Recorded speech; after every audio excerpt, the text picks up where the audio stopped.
We cannot effectuate a great deal of change in a vacuum as the minority of a firm. We have to include the majority in all those decisions and measure them on how it all works. Hello and welcome to Simply Tax. On the podcast today, we'll continue our multi-episode reflection on key issues and challenges by taking up an important topic that's definitely not simple, but certainly taxing us all right now, and that's creating a culture that truly strengthens diversity and promotes equity and inclusion. Today, I'm joined by Trisha Daho, the founder and owner of Empowered, to discuss the keys to building an environment that values differences and creates a level playing field for everyone to reach their highest aspirations and fullest potential. Trisha and I actually sat down for my last face-to-face and in-person interview just before the first COVID-19 case was reported here in Chicago back in March.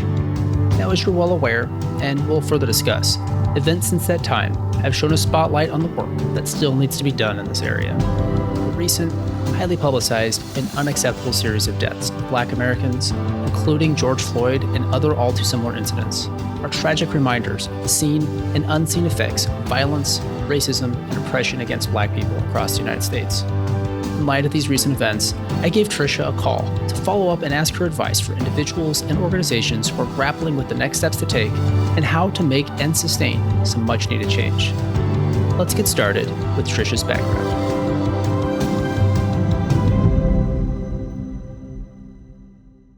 So my background, I own a firm called Empowered. We do a combination of business strategy development for professional services firms in the middle market, and we also do diversity and inclusion strategic development and implementation for middle market and very large firms. Started my career out at Ernst & Young, actually, became partner in 2006, jumped out in 2012 and started a company. And your background when you were at EY, what was the work that you were doing as a partner? I was actually educated as an attorney. So I went into Ernst & Young with that background, economics and finance undergrad. Okay. And did big tax consulting implementations for them and then fought the IRS. There you go. I'm sustaining them. Yeah. Always the fun stuff, you know? Yeah. So how does that then parlay over to Empowered and the work that you're doing there, and maybe even the evolution of that from where you started to where you are today? Yes. So I knew that when I left Ernst & Young, I would be doing something around the diversity and inclusion space at some point. Okay. I started out with business strategy because I basically raised up practices from scratch, and that meant revenue and team building and leadership development in a variety of regions around the country, and then decided I could do that for other firms. So that's what we started with. Okay. Knowing that at some point I'd get back in the D&I space. I did a lot of D&I work with the Big Four around strategic development, driving initiatives in certain regions of the country, seeing the fruits of it and measurement of those fruits over the course of my time there. So that's how it all started. Yeah, obviously kind of an overlap in the skill set to kind of, I guess, if you will, managing that and the strategic part of that perhaps. Yeah. So, and it's kind of like, I feel like, I don't know, my mom always says there's no such thing as a stupid question, but at the risk of asking you a stupid question, just starting with a definition, diversity and inclusion, kind of what is it and how do you define it? So nowadays people say diversity, equity, and inclusion. So if you hear people say DEI, that's what they mean. Okay. But it basically means that you are attempting to create a more diverse workspace, meaning everyone ultimately gets an inclusive experience when they're with you. So what does that mean? That means we hire more diversity. Diversity can take many forms. It can be age, race, sex, sexual orientation, all kinds of things. Right. Background, educational background. I was a non-conventional hire, frankly, at Ernst & Young. Right. Well, you mentioned that. Yeah. And I was thinking about that. Yeah. Okay. And then you bring these people into your firm because you know how much more a diverse workplace produces ultimately for you as far as bottom line and every other factor.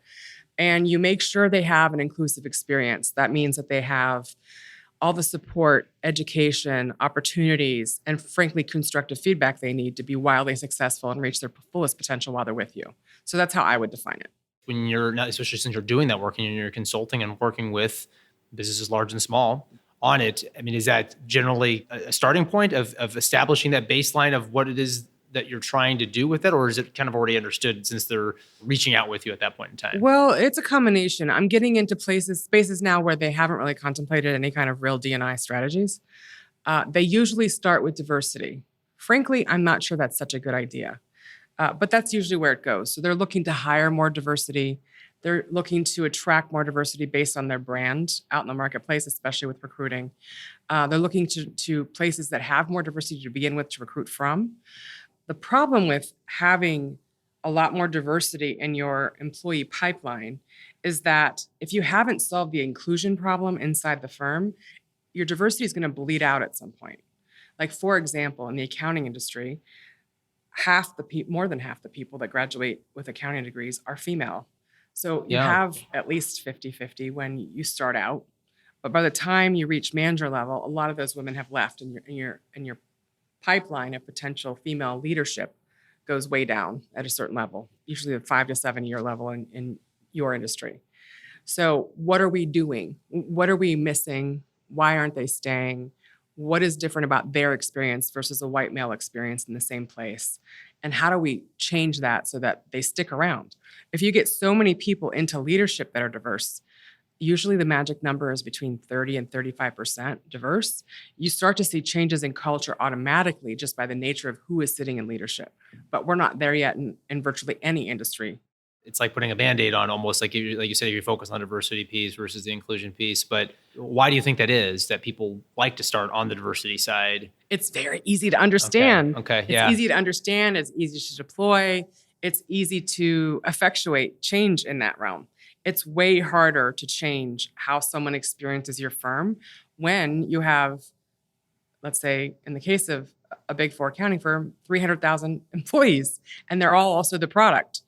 Everything each person touches every day could potentially be an opportunity for a lack of inclusion or inclusion.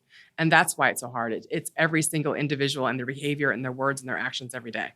I feel like there's been a lot of talk about, and you kind of touched on it, maybe almost the business purpose or the business reason behind why you would want diversity, but maybe you could speak to that a little bit. And also if it is a driver, you think, in some of these Right. conversations you've been having. Well, there's so many different ways to skin this one. So you can take the very business purpose approach, where most studies will tell you that your performance as a company will be at least 15% better if you have diversity in your ranks that stick around and make it into leadership, all the way up to 30 to 50%. But I would say the cost of losing a person is typically 2.5 to 3 times the salary you're paying them. And when you lose that out the door because of diversity or lack of inclusion, that's what the cost of it is to you. It's how many people you're losing every year times 3 times their salary. And that's an enormous number. Yeah. The goal of having, I think the real goal of having true diversity and inclusion in a firm is that your whole point, your reason for being as an employer when you hire employees, is to allow them to reach their fullest potential with you. Because if they reach their fullest potential with you, you are reaping those benefits every single day. And if they don't, then you're losing it.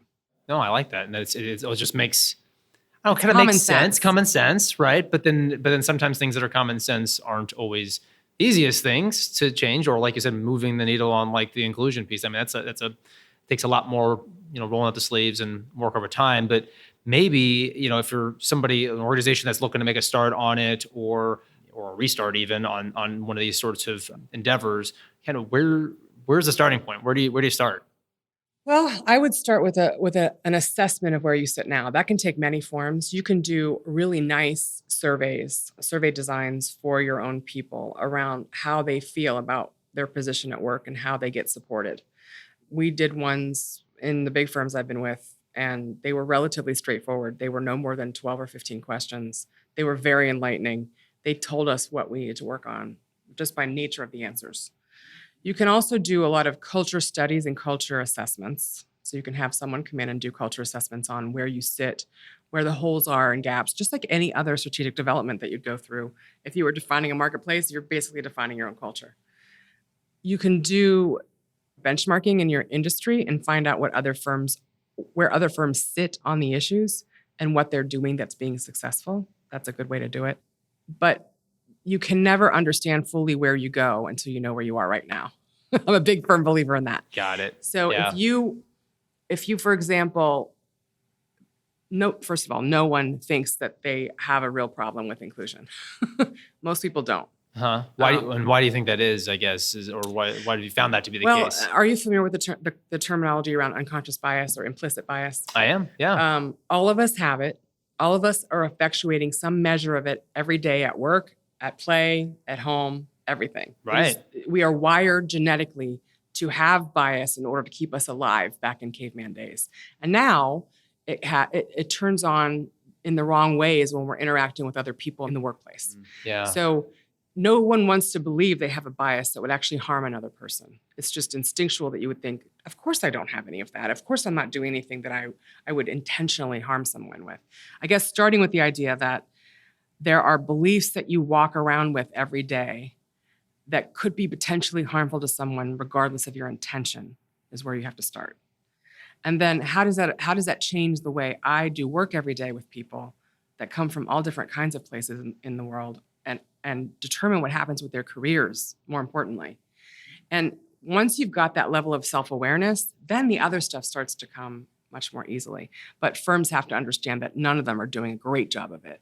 And it's always a learning experience, and you'll always be working toward an optimal experience because nothing is ever perfect when it comes to a bunch of people. Yeah, no, especially, and it's almost like one of those, like, the Sixth Sense movie where there's that moment in time when you realize, and right. If you seen the movie, I don't Yes. like to ruin it, but it's like, yes, there's a moment where you're like, it's been around a lot. wow, I know it's been around a long time, right? I'm going way back here, but it's still like, that just strikes you as one of those moments where you just, oh my goodness, I've never seen it that way. And then the second you know about unconscious bias, that's sort of how it is. The light bulb went off for me when I was at a partner forum.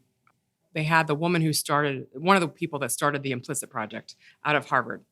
She came down and did an assessment of all of us. We all took a test. We all heard what she had to say. And I was surprised I had actual biases around women, and I'm a woman. I had, I guess less surprisingly, I had some biases around people that I felt were economically privileged. So when I would interview someone and it looked like they'd never worked in college, that they had everything provided to them, I would say, well, how will they ever work 80 hours a week here if we can't demonstrate that they've ever had a job?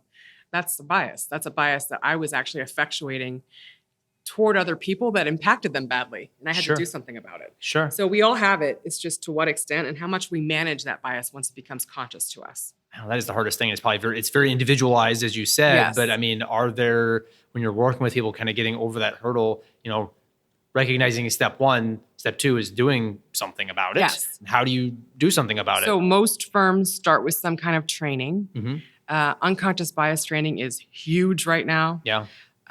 I would tell you that's only about 2% of what needs to happen, because we did it at the partner forum, right? Mm-hmm, They told us what was going on. It was a light bulb moment. Nothing happened after it. We were never held accountable to managing our biases in the workplace, even though at the time I was effectuating the careers of 50 to 100 people on a regular basis. So what we do at Empowered is basically, okay, we understand we have it. Let's get some basic training so people understand what it is, obviously, and get tested and understand what the feedback coming back on them is. To create inclusive leadership, you have to basically hold leaders accountable to how they're managing that biases every day. We do it with everything else. We have key performance indicators on all kinds of things. This goes right into line with that, and we create KPIs related to being a conscious leader that actually manages bias. And that starts to change the dime on how people experience the firm to a pretty high level. The other thing is, so we do that. We have like accountability and training and measurement as leaders as to behaviors. And then we also help up and coming diverse people manage the landscape of having less inclusion over a lot of their careers so that they can be put in successfully leadership positions. So we upskill them. We give them massive amounts of leadership development around all the things that make them great as a leader, and so that they can be pulled into those leadership positions and have not just the acumen, but the support and advocacy for where they are and what they're trying to accomplish. Because usually when you put a diverse leader into a leadership position, they have enormous amounts of visibility on them now without a lot of support and a very short runway to be really successful fast. It's kind of the both directions, top and bottom. So it's kind of, because right. I feel like that's and again, this isn't a brand new conversation, clearly, obviously, right? I mean, everyone's trying to do the 2% work, I feel like, right? But now it's clearly not going the direction we want to be. So measurement seems like that's It's the one thing I don't think most firms have done. I've been talking about diversity and inclusion for nearly 25 years since I got out of, I'm going to tell everybody how old I am, but since I basically got out of law school.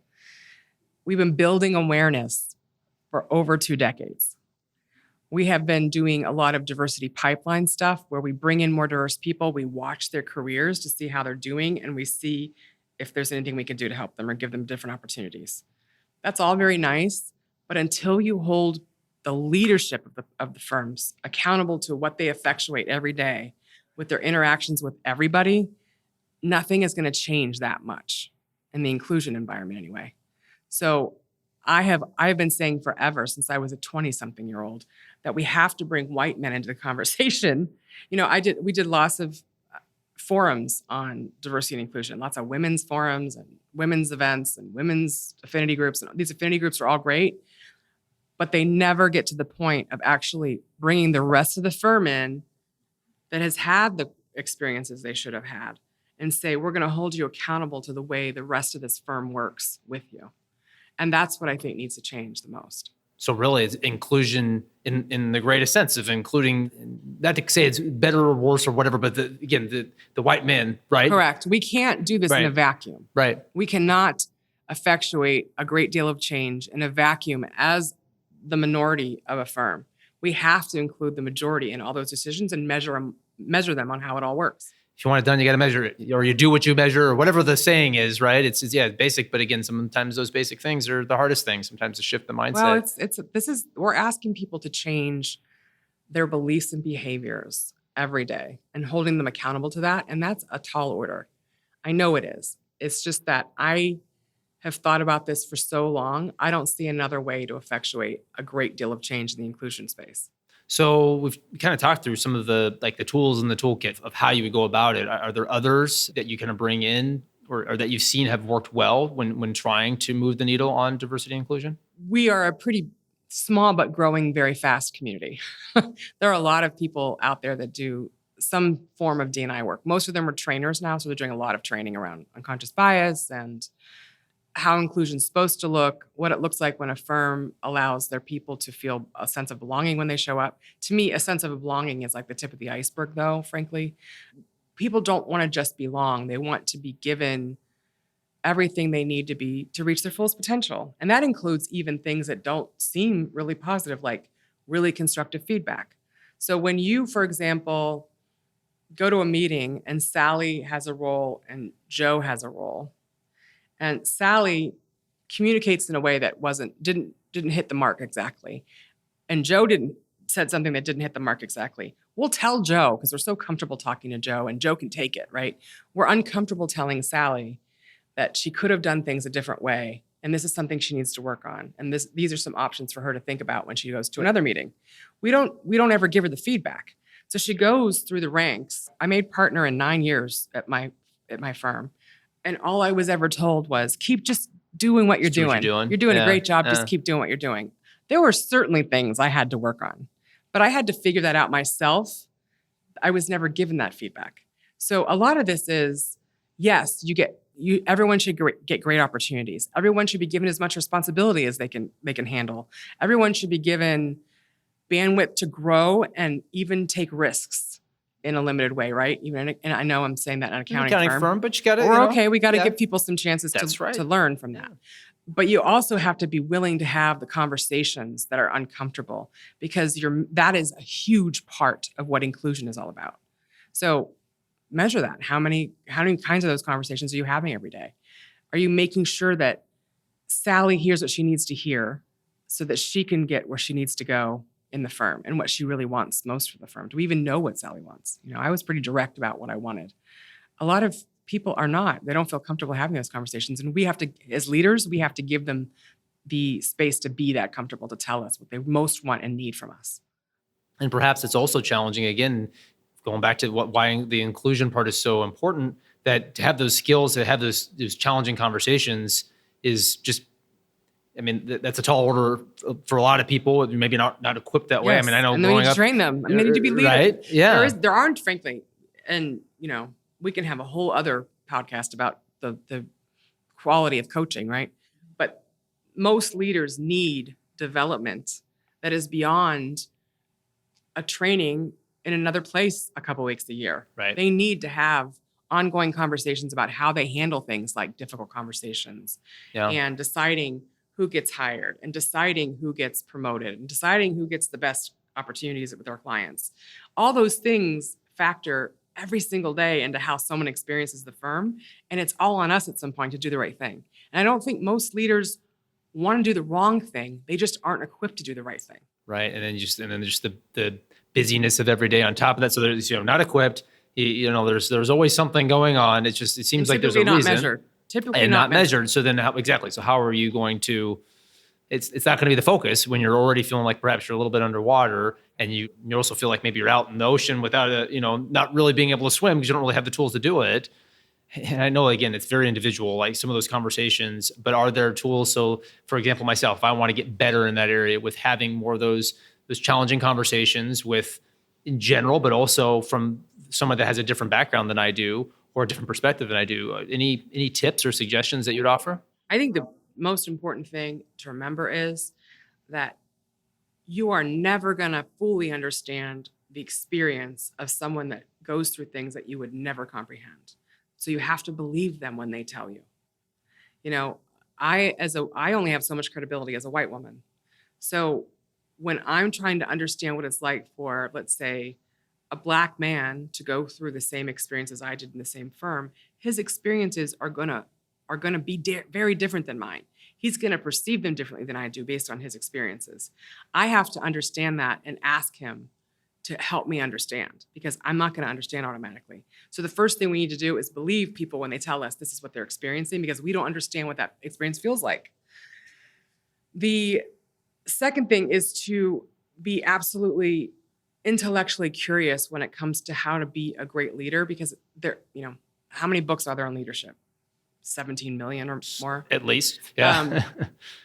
If everyone could read a book and be a great leader, we'd all be great leaders. Right. So it's going to look differently for every single person, but you're going to learn what kind of leader you want to be from the people that that are leading you now. Sometimes you're going to learn great experiences, and sometimes you're going to learn how not to be, right? Right. But there are going to be some core things about how you show up for each person. The sad part, the difficult, challenging part of being a great leader is that every single person you're leading needs something different from you.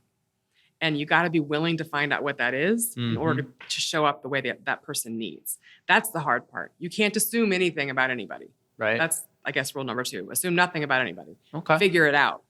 Go ask Joe what he needs to be successful. Does he need flexibility? Does he need more tutelage regarding something? Whatever it is, it's going to show up differently for every person. You can't have sweeping generalizations about leadership because it looks different no matter where it's plugged in. Yeah. And then the third thing is to get a lot of feedback. Ask people how you're doing. Ask your leaders that are watching you, and ask the people you're leading how you're doing as a leader, and learn from those experiences. But I'm a big proponent of having an advisor, I won't call it a coach, an advisor that is helping you work through some of the issues, and you bring issues to them around, I'm having a challenge with this, I'm afraid to have this conversation, help me through this, help me on this next pitch and how I show up with a client. Whatever it is, we need that kind of stuff as we go on. That doesn't go away ever. In fact, the more you rise up the leadership ranks, the more you need it. So this idea that as soon as we are well-versed in the technical stuff to be great at what we do every day, and not how we show up for our people every day, makes me kind of sad, because that's the most important stuff. If you're a great leader, you're not going to have that. You're going to have way more capacity in your life to do the really high-end strategic things, and you're going to be able to rely on your team for so much more than you do now. That's the hardest thing, but I think that's an interesting point that you make, because I guess my perspective always was, right, the people that are at the top of organizations, or the leaders, or the leaders that I've worked with, even that, that you had it all figured out.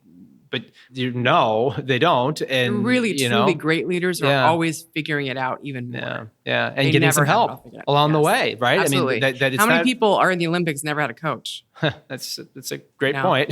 The best people right. are learning from the best people every day as how to be better. Right. And maybe having that beginner's mindset almost, right? And just constant learning, and because you can't stand still with it. And we should assume that about our people too, that they have, if we can instill a growth mindset in them, they can be ever evolving too, and we don't have to pigeonhole them into anything.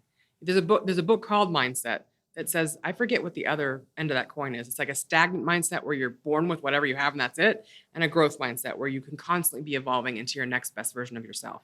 That's what we should have as a culture in every organization. Sure, certainly. But particularly important, I think, in this context when it comes to diversity and inclusion, because you're really pushing the limits on that, really, because you're dealing with perspectives other than your own, right? And you said, like, don't assume you know, don't assume that they're wrong. Right. If they're experiencing it, that's their experience. You Yep. can't challenge that. Yep. My job as a leader is to help them navigate that experience. It's not to question whether that experience is valid.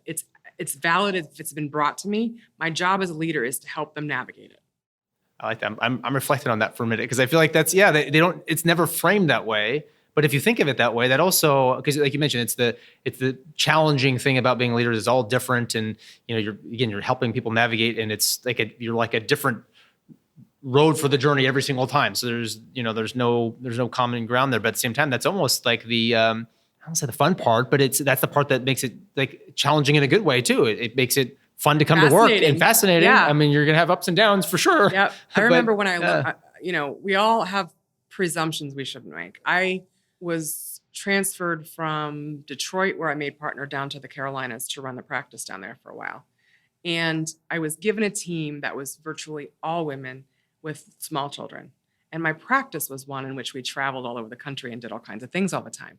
I had to figure out how to work with a lot of women on flexible work arrangements and still get all that work done and give them great opportunities. And frankly, it was way easier than I thought it would be because I didn't assume they wouldn't do anything I wanted them to do.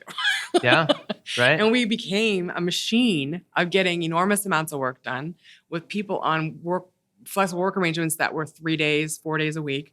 They were highly communicative people. We had protocols around how the communications went and how you interacted with clients and all those things, and it went fine.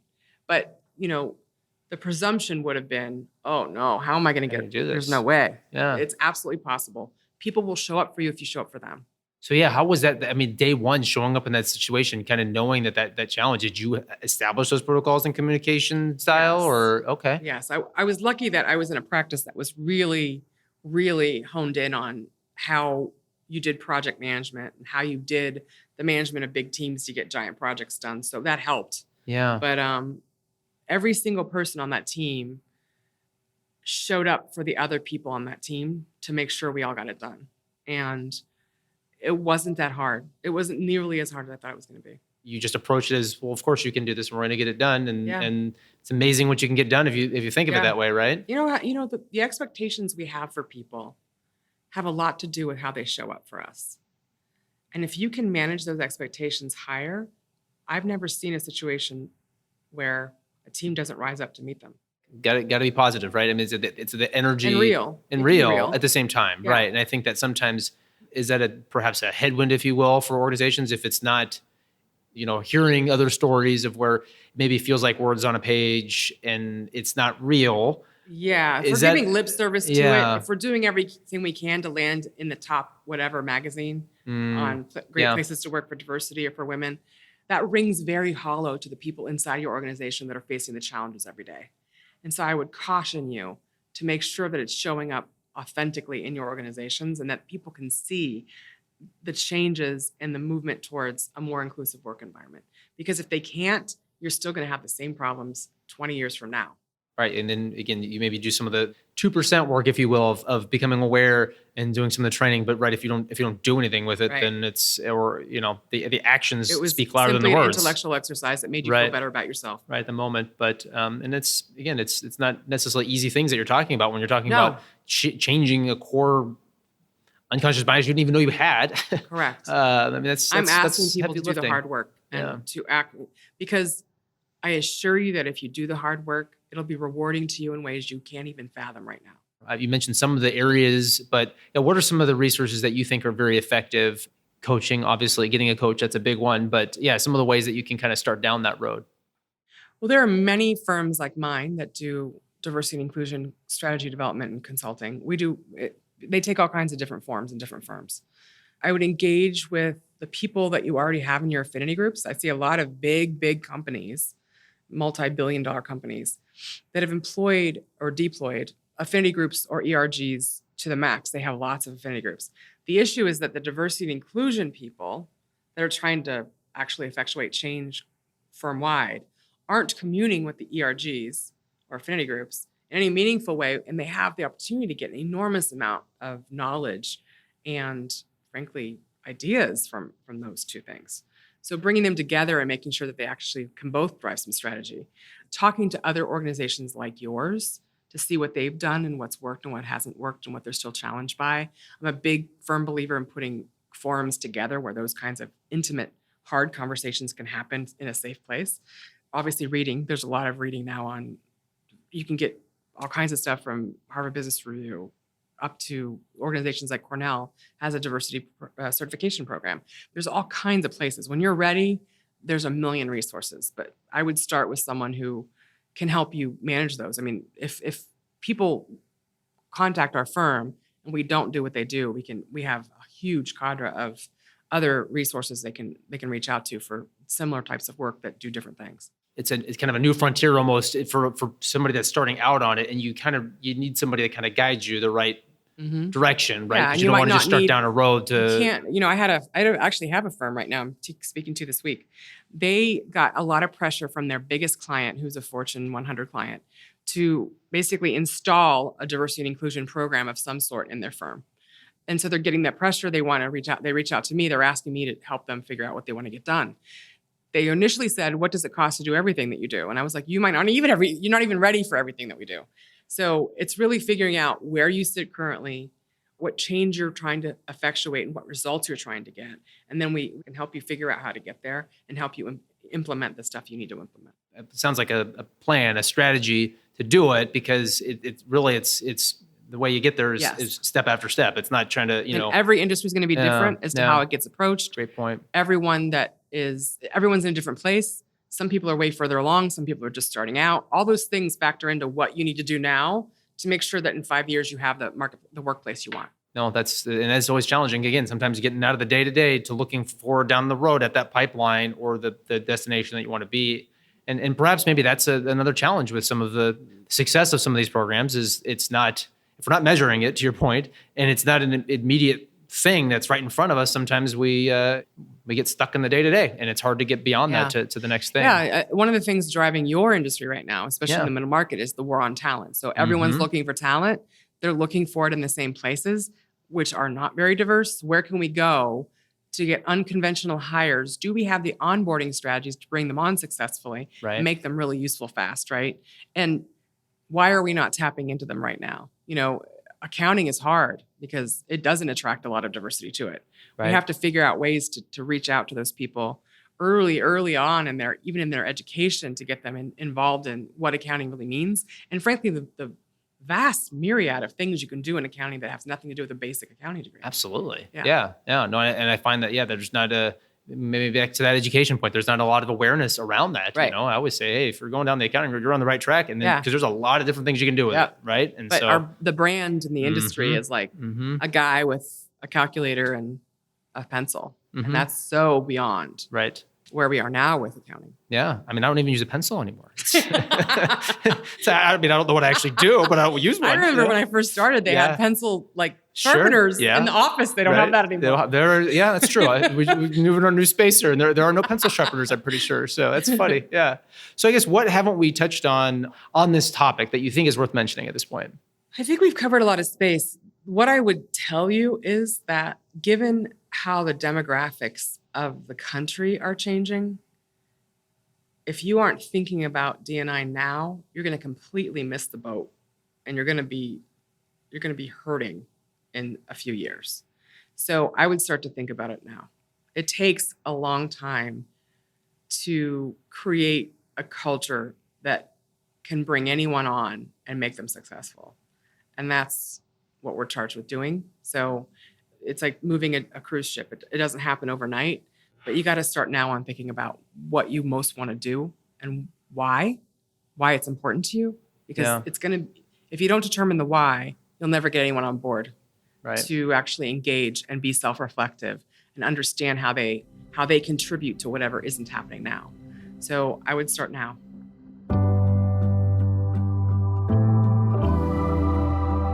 mentioned at the start of the episode, Trisha and I spoke back in March, and the events and developments across the country since that time have left many I'm hearing from feeling overwhelmed, both personally and professionally. To help with some possible next steps to take, as well as some ways to strengthen diversity and promote inclusion, here's my follow-up conversation with Trisha, starting with what she's been seeing and hearing with those she works with.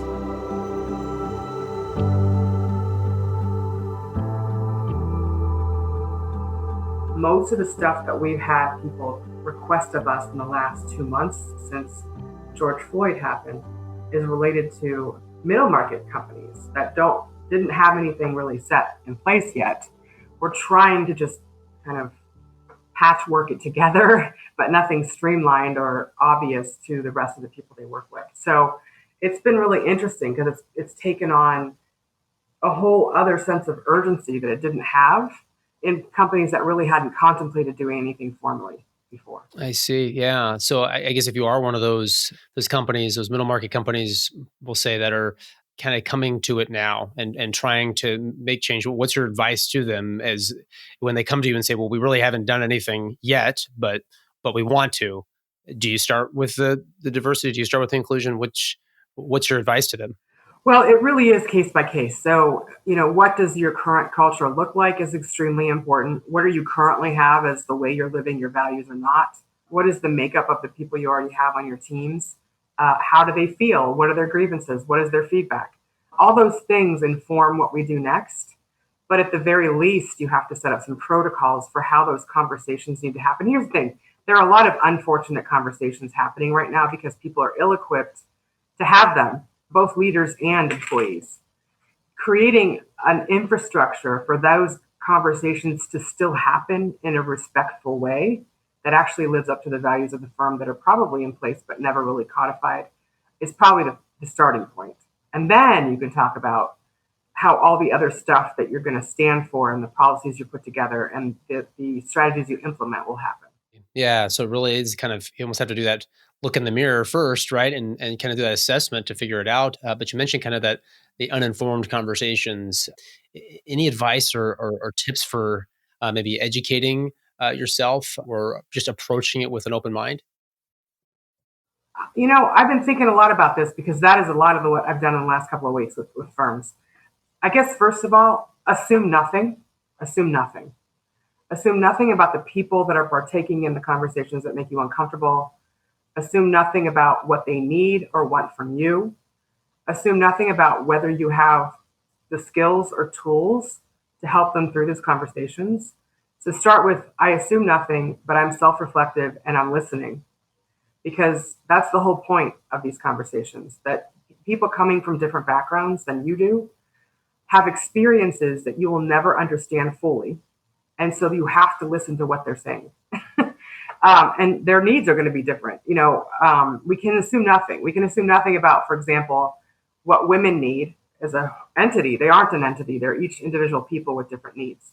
So the other thing is, please bring respect and grace to the conversations that you're having and expect other people in your firm to do the same. If you can do those two primary things, you're going to do way more. You're going to do splendidly compared to what you probably are afraid of doing. That's really good advice. And I guess maybe the flip side, I almost hate to ask this, but there's probably some clear examples of what not to do. But if there was something that you would say to focus on to really avoid, what would you say? Don't try to de-escalate a situation by dismissing it, because that's not going to help things. Yeah. So no one likes uncomfortable conversations. No one likes to handle conflict, but handling it in a way that still allows the validation of the players to happen is extremely important in these situations. And not specific to these types of conversations, but in general, like I look at myself, I'm one that, doesn't necessarily like conflict. And sometimes what I can end up unintentionally doing is almost minimizing the issue for somebody. And it sounds like that's basically what you're saying is, you can unintentionally do that, right? Yeah, especially if we've never experienced what someone is telling us. So it's easy to dismiss it because we don't understand it. If it needs to be tabled to another forum, that's one thing. But dismissing it because you don't want to handle it is not okay if you're a leader. You have to. So you kind of mentioned, assume nothing. I think that's a really great way to look at it, and kind of creating safe environments for the conversations. Maybe Yeah, looking at your inward assumptions and try to avoid those versus outward. Maybe again, kind of going back to that, that's obviously something that's difficult. I mean, I know there's lots that's been written about difficult conversations or crucial conversations or doing that. Anything you would say, so especially in this environment that are maybe tools to or things to watch for to know if you're not actually doing that, that you're falling maybe victim to some of your biases or not truly turning the lens inward at your assumptions. Well, honestly, I don't know a better way to do that than to have someone else understand what's going on and give you feedback. Because we're all running with some blind spots. There's actually a book called Blind Spot, and it's about this. So none of us are immune to it. We are all trying to make life easier for us and for the people around us. So that doesn't serve the purpose of managing your own biases a lot of the time. So, getting feedback, having people assess how your people are feeling, their levels of engagement, how they feel they fit in your culture. Those are all really valid things that help you understand how you come off as a leader in these situations and how the firm is performing or not on the metrics that you have around inclusive workplaces. Again, some of the difficult things to do, but that you gotta invite that really, right, to be able to get that the feedback that you need there. Yeah, you have to invite that. We're all going to have uncomfortable moments like that when we realize that we're not perfect, even if we're trying to be, even if our intentions are great. But we need to understand those things if we're ever going to be held accountable to them. And that's what I would tell leaders. You all have biases. It's actually, if you read some of the literature about it, it exists to keep us alive. We have biases so that we can make very quick decisions and keep ourselves safe. But we're so evolved now that we can use biases in negative ways to the people around us and maybe even to ourselves. Absolutely. Yeah, it is interesting and the research there and I think what's kind of going back to a comment you made, this a lot of this is not per se new. It's just it's newly on the horizon maybe for some or in the obviously in the conversation. Has there been anything from that perspective that maybe has surprised you as it's become more prevalent in conversation and in the media and whatnot? Even though the fact that, like you said, been talking about it for 25 plus years, right? Yeah, I think I probably have expressed my frustration with you before about the fact that we're still talking about awareness. But I'm surprised that we're not further along because I'm such a positive person. And I think that some of these things are really simple. The hard part is that the most inclusive cultures are going to require us to monitor ourselves and our behaviors and our thoughts a lot of the time. And it might never become habit. And that's daunting to people, especially to leaders that are trying to effectuate change among organizations with, 100 people or 100,000 people. But it is possible. It is possible. We manage to measure performance on practically every other thing under the sun. We can do it for this too. And that's kind of the message that we put out as a firm that helps people do this. It seems overwhelming, right? How am I going to affect what happens with all these people? We like what they do. We think their performance is good. If they can't handle some of these things, should we really hold them to account? Well, it's having a negative impact on your culture and ultimately your performance as a firm. So yes, it makes you a huge competitive advantage when you handle it in a way that it becomes a brand. And I really am a huge believer, given that I have both sides of the house on strategy. So front end strategies and back and culture strategies and stuff inside. Your culture is simply your brand inside, and your brand is simply your culture outside, especially in a services based firm. You get to reap the benefits of the things that you do in so many ways that can be measured. And although many firms don't understand how they can be measured on it, I assure you it's true. So your small investments and you're willing to have the difficult conversations and do the difficult things that seem uncomfortable in the moment are going to pay dividends for years and years and going to differentiate you in so many ways as a leader, as a culture, and ultimately as a firm to the outside world. It really emphasizes the importance of it, right? That you've got to fix the inside, if you, especially if you're focusing on the outside. So it's obviously more of a marathon than a sprint. To your point, right? It's not a quick thing. At least on the inclusion side. Any words of advice to those that are looking to lead that and how to maybe maintain that momentum throughout the marathon, if you want to use that metaphor? I spoke to a little bit of this earlier, but make sure that you understand where you sit because you're not going to know perfectly just from what your own thoughts are on the matter. Get some feedback on how things really are, what your culture really is, how people engage with that culture, etc. And the other thing is, when you understand that, engage with the youngest people in your firm. They already understand a lot of this stuff because they've been part of fabric of this stuff for longer than we have at this point. They want change. They interact more with diversity than us older folks do. And they understand that they want it to be a certain way. So please use them. They are pivotal to how well this is going to work, and they will hold you accountable in the end. So they'll be thrilled to be involved, and they'll be thrilled to tell you what they've experienced in other places. They're an incredible asset in your work towards a more inclusive culture. Great advice. Using the resources that you have, right, and especially those that maybe have already been addressing it in other areas or seeing other companies do it, right, is so important. When I was a tax consultant, I led a team of like 50 people.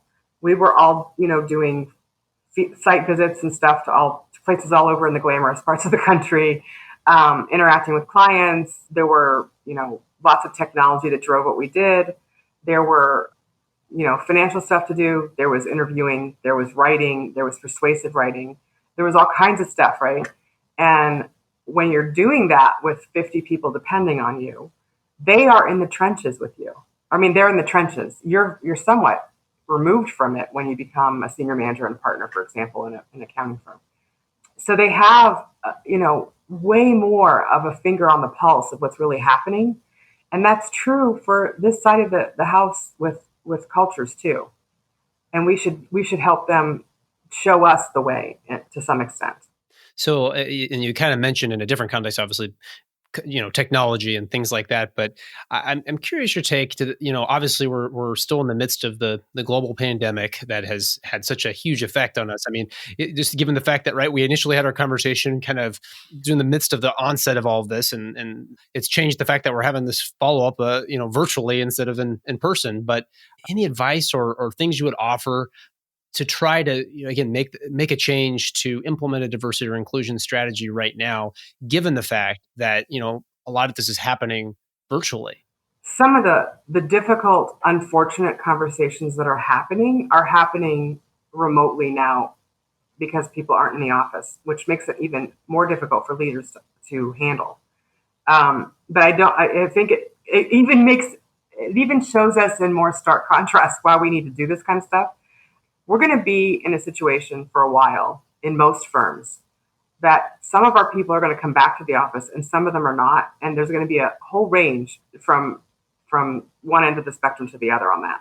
So we're going to have to find ways anyway to create engaging cultures because of the pandemic and the fact that we're moving, whether we like it or not, we're moving to a more remote culture anyway.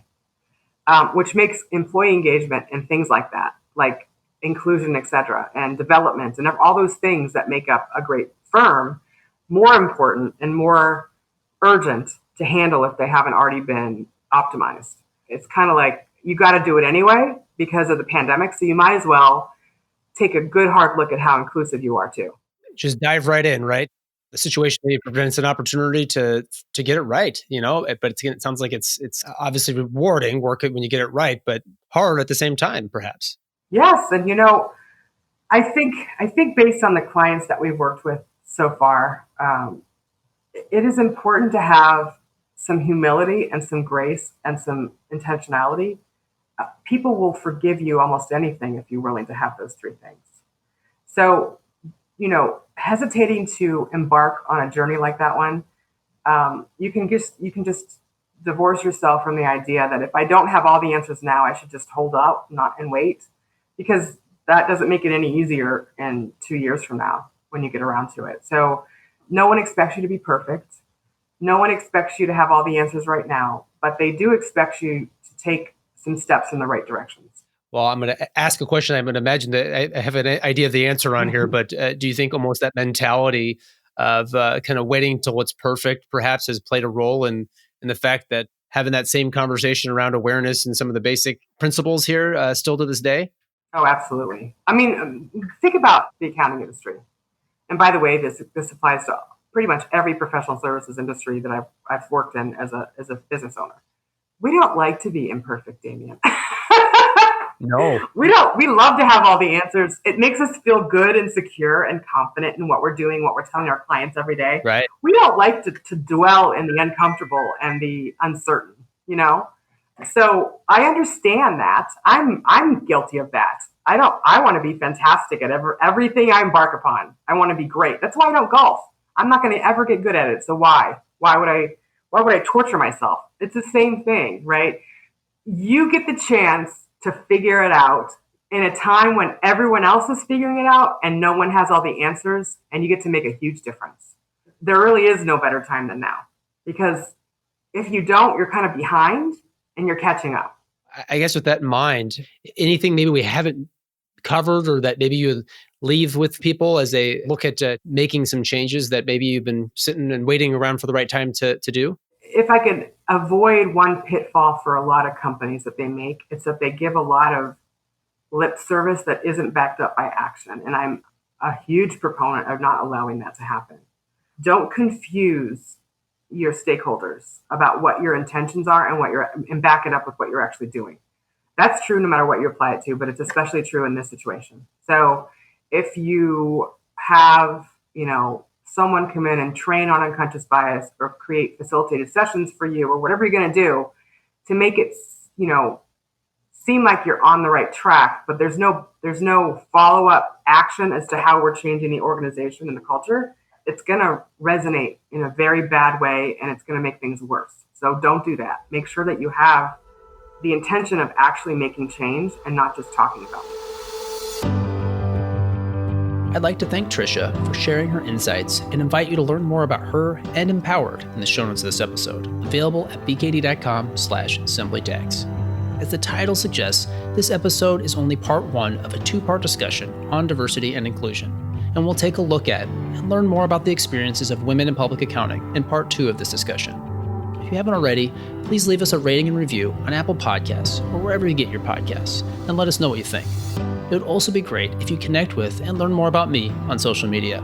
You can find me on Twitter, where I tweet about tax at Damien Martin CPA, on Instagram, where I post about my life at the intersection of tax and being a dad at TaxDad, on YouTube by subscribing to our Simply Tax YouTube channel, and out on LinkedIn.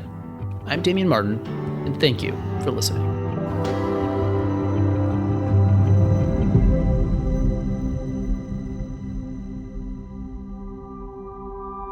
The information contained in this episode of Simply Tax is based on data available as of the date of its release. BKD is under no obligation to update this information if changes occur. Applying this information to your specific situation requires careful consideration of all facts and circumstances. Any information provided is not to be considered as tax, legal, or financial advice. Please consult your tax advisor before acting on any matters covered.